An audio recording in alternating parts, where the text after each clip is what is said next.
do we do in America in Thanksgiving? What do Americans, all of, I mean, I am. What do we all do for Thanksgiving? Well, people eat. It's a day off. People watch American football. So many things, right? It's Thanksgiving, and there's so many going on.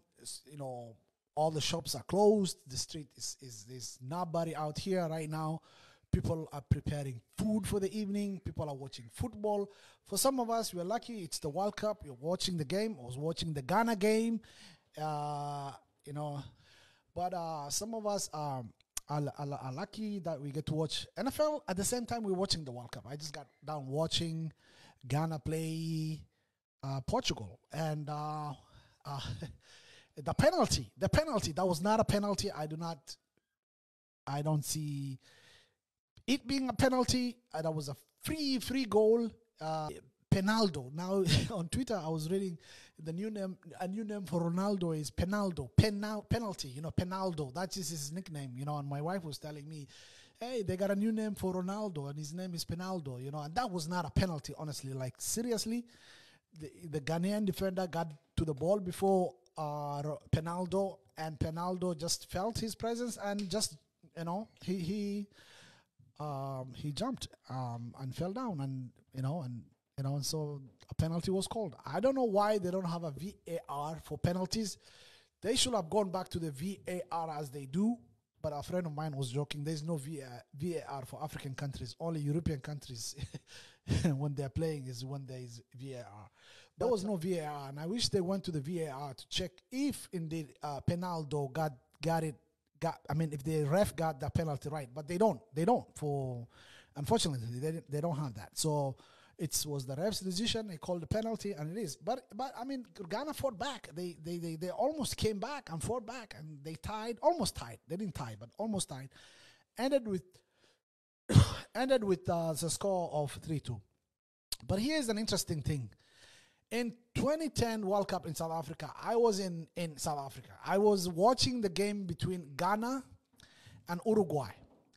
And I remember the heartbreak. I remember the heartbreak we all experienced when Ghana lost on penalty kicks. When Suarez just was the goalkeeper, like for Uruguay, because Ghana would have scored. They had the ball and they just headed it into the nets, and Suarez just kind of like went like this, and he was just the goalie basically. He was an extra goalie, and so Suarez got a red card. I remember that game very well because I was in that stadium watching that game between Ghana and Uruguay. I have proof, I have pictures, I have videos. I am telling you, I was in South Africa in 2010 watching the game between Uruguay and Ghana, World Cup 2010.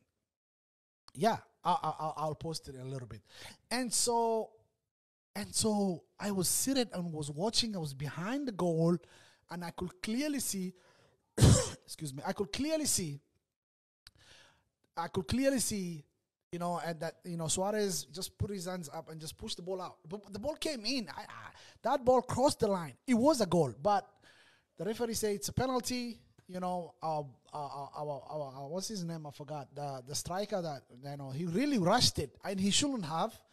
And he really rushed it, and he put in he put the penalty in, but it didn't go in. It went out extreme left side. It went up on top of the pole, and so Ghana lost. Man, Ghana. So we went to extra time, and when penalty, Ghana lost. So it was kind of hurtful, to see Ghana lose. And it wasn't only me. I mean, the whole stadium it felt like someone put out a candle lights, like basically you blow, how you blow candle lights out. That's how it felt, over. The game was over, and it was sad. But now, here is the connection. Here's why I'm talking about that game. In Uruguay, 2010, Ghana, Uruguay. They're going to play again in these qualifying rounds. Ghana is probably going to play against Uruguay. The next match is going to be Uruguay-Ghana. Okay? Ghana has to win out. Basically, Ghana has to beat Uruguay. They have to beat South Korea to go to the second round.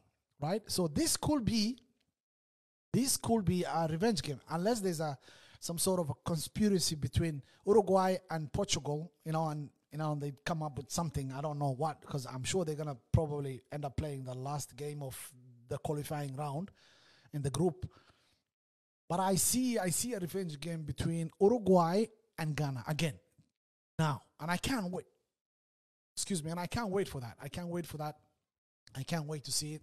It's gonna happen, and it's exciting. So basically, Ghana, what has to do right now? Ghana has no points. All right, Portugal is probably on top of the table, and Uruguay and South Korea tied, so they have 1-1. So basically, Ghana just has to win out. Ghana has to beat Uruguay. They have to draw with Uruguay and beat South Korea. They just have to win one game. If they win 2 games, good.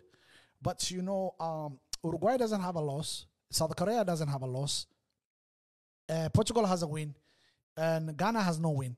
So the table is set that Ghana is probably on the end of the group, but they need to win out. Basically, they need to win the next 2 games, and hopefully they get lucky, and Portugal either draws or loses, and goal differences can come into play too. So I cannot wait.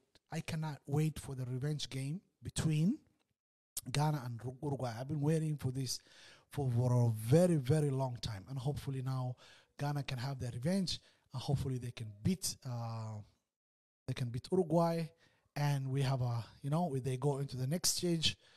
They get out of this qualifying stage and they go to the next. But I cannot wait, man. Since I watched that game in South Africa between Uruguay and Ghana, I never went back to YouTube to rewatch that game again. I never, up to today, I have never gone, because I did not want to relive. I did not want to relive the trauma of seeing Ghana lose. I'm always African, man, and that part will never go away. I'm always believing in African countries. I've always watched great African teams play since I started watching the World Cup. I think one of the best team that I ever came across was Cameroon in the 90s with Roger Mila and many of them, and then came Nigeria, which had one of the best squads, and then came Senegal. It did well a couple of tournaments. And then Ghana in 2010, and now, and I believe in them, man. I do believe in some of these teams. So hopefully we can all get there and have a great revenge game against Uruguay. Uruguay is I believe is one of the toughest team to play against, one of the dirtiest team to play against. They know these little tricks that they play. And so I hope that come next game we will do that. Right now, I'm talking to you guys, the Serbia and Brazil game kicked off. So I'm not very much interested. I'm only interested if the USA is playing. I'm much more interested when African teams are playing. And now because the host country Qatar and Saudi Arabia, when they're playing, also I'm more interested. But right now I don't mind watching. I like to see goals. So I'll probably go into that. So I can clearly see that at the end of the day we probably have a lot more for Africa, and a lot of we haven't seen any African side. The only hope I see is for Ghana. They played very well. That goal given to Penaldo should not have happened, but it happened, and so we are last in that group, and I'm hopeful for Ghana. I know Ghana is going to come out of the group stage. Like I said, all they have to do is beat Uruguay, and they played Uruguay in 2010, and everybody knows how that went. And now they can do the same, and hopefully they can beat Uruguay, and then go and beat South Korea. And South Korea team is not a strong team, but they're a very defensive team, but they're not very strong. But you don't want to underestimate anybody.